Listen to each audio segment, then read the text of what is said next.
We gotta have like a TV in front of us, watch somebody, listen to a podcast, listen to a great music. A lot of times in life it's fucking quiet. And those are the times when you want to run and hide. You gotta be able to find energy. You gotta make up games, make up tricks, make up whatever you can to get to the next evolution of life. So taking souls is just another way. It's not about hurting the person you're against. It's about finding a tactical advantage in every situation you fucking physically can to get to the next. You're trying to inch further to the goal line, and you find peace by clarity. And there's no clarity when there's noise. When there's always a schedule in front of you to keep grinding at it. So my schedule's always there. I'm still alive. And while I'm still alive, I'm going to grind until I'm dead. But in that grinding schedule, you have to have a point in there where it's okay, at 12 o'clock, reset the tactical advantage and look and see where you're at. At this new vantage point, stop for a second and survey the field. Because what I was doing was I had this big, long schedule. And in this schedule, there was no take a second, see what the fuck you've accomplished. The best thing in the world is your mind. Your mindset, how you can picture yourself, how you can focus, how you can drive, how you can put yourself in so many situations to get out of it. Because those headphones we listen to, those phones that we Google to find information, there's so many situations in my life where that shit's not gonna help me so fast because I know what's helped me. None of that stuff has ever helped me. None of that stuff's ever helped me. What has helped me has been me alone, getting my shit together and being accountable for who I'm not and who I want to be. It's the only thing that's helped me. Or the most important conversation is the one you have with yourself. You wake up with it, you walk around with it, you go to bed with it. Eventually, you act on it. Sometimes you act on it good, sometimes bad. You gotta change the internal dialogue. That person in your head that's talking that shit to you, until you change the internal dialogue in your head, until you callous over the victim's mentality that the world is out to get you because of you are the only, you gotta change that shit, man. It's who you are. You have to undo that shit. And no one came down and trained me on how to be happy, how to find peace, how to do this and that. That's why I'm so glad I found it through suffering. The greater the suffer, the greater the peace I found. But you have to reflect on where you came from the dungeon of hell that I came from. I had to reflect on that shit to find final peace and be able to say, wow, motherfucker, if you die in this bed at 40 years old, I'm the happiest motherfucker in the world because I did it. I pissed people off along the way. Some people don't like me, Merry Christmas, whatever. But you can finally look in the fucking mirror and you can cuss on damn rich roll shit and don't care what they say about you and be happy with it. Nope. And that's the thing that makes me so pissed off in this world, man. The only thing that gets me mad nowadays is that so many people die with untapped potential because they think that someone else is fucking better than them. And they were born, not with the greatest tools. You don't need shit. You need the ability to fucking grind your ass into a fine fucking powder. And when you're in that fine powder, find a way to build that motherfucker back up repeatedly. And it's possible. This voice in my head guided me to the spot where I'm at today. And if you don't believe that you're here for a reason, your life will seriously hurt. And I start looking at my life and all the shit I went through as God put me, whatever you believe in, put me here to go through this. And now I see all the hundreds of thousands of lives I'm changing by the hell I went through. There's a lot of power in that. So my purpose as I started going through this journey, instead of looking at like, woe is me, God, man, why the fuck, man, why? I started looking at it as, it's the perfect training ground. You knew exactly what you were doing. You knew exactly what the fuck you were doing, obviously. You put me in every situation possible to tell a story that needed to be told. I don't follow people who talk about what they used to do in life. I don't give a fuck what you used to do. I don't care that, you used to be the best mother. I don't care. What are you doing today? You may not be that person now, but what are you still doing to try to excel in life? And a lot of people now are talking. I hear so much talk. I don't hear a lot of work. I hear a lot of people telling you what you should be doing, how you should be doing it, how you should be fucking living. And I look at them and you're fat, you're out of shape, you look like shit, but you're telling the motherfucker how to live. No, man, I want to listen to you. If you don't see results in the first 2 days or the first week, I'm done. That's the mentality of most people. The struggle is too real. We're not patient.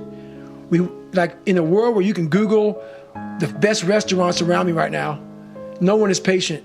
And for you to lose weight, for you to stop drinking, whatever the hell you're going through, it takes a lot of patience, a lot of time, and a lot of pitfalls, a lot of plateaus.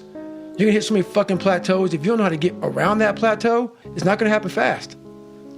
It's too hard. Life isn't fair. These things in life are not easy for me. You look to your left and you look to your right and you start to judge yourself off other people. Like if you're a female, well, she's skinny and she doesn't work out as hard as I do. And everything starts to corrupt your mind. You start to look around too much at other people and what they're doing, and that starts to corrupt your own dialogue. We are judging ourselves against too many fucking people. You have to judge yourself against yourself. And that's the one thing I started learning, man. This isn't a race against me and Rich Roll. This is a race against David Goggins and David Goggins alone. And once you can silence all that bullshit, all the outside interference and things that are attracting your mind to everything, you can then start to grow in realizing I'm stressed out for no reason. This is my own little race. This is my own timeline, and this is how I'm going to run it.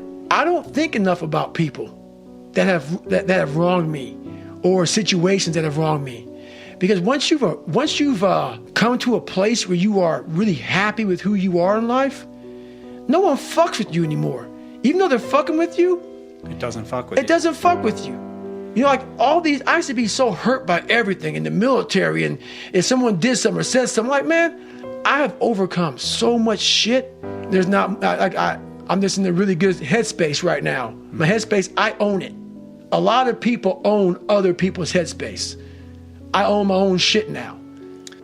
But no one's coming back to save your ass. You have to go back to where the shit started, wherever that place is for everybody, and have the courage to go back there and start fixing what broke you. When you have a real fear of dying and being just another person, that I live to pay the bills, I made $1,000 a month. This is my life. I spray for cockroaches, man. If that makes you feel good, that's great. It didn't make me feel good. I wanted to, the first time in my life, after 26 years, it was 24, 25, wherever I was, I wanted to feel good about myself. If I put my 100% into what's in front of me, I will destroy it.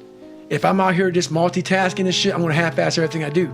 So it is the most important thing in the world to me, is being focused at the task at hand. When you grow up weak and you start to master your mind, because my whole thing is whenever I'm weak at something, or whenever I'm scared of something, I master it. I was a weak-minded person, so I mastered my mind. And in mastering my mind, I mastered the human mind. And I realized why I no longer judge people, why I no longer put people on a pedestal, because we're all fucked up in our own way. We all have demons. Some people hide them better than other people. So I know we all have them.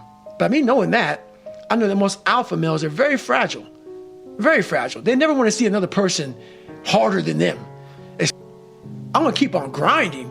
That's not what I'm saying. What I am saying, though, is you have to respect what you've done. Take a second, not live in it, not sit around and say, I'm good. Sit back and say, let me look at the vantage point now that I'm at. That's why you reset the vantage point. Get the tactical advantage. If you get the tactical advantage too quick and start fighting, you got to take a second to take observation of where I'm at. What have I done? Am I in the right spot? At a young age was, my God, I just want to fit in.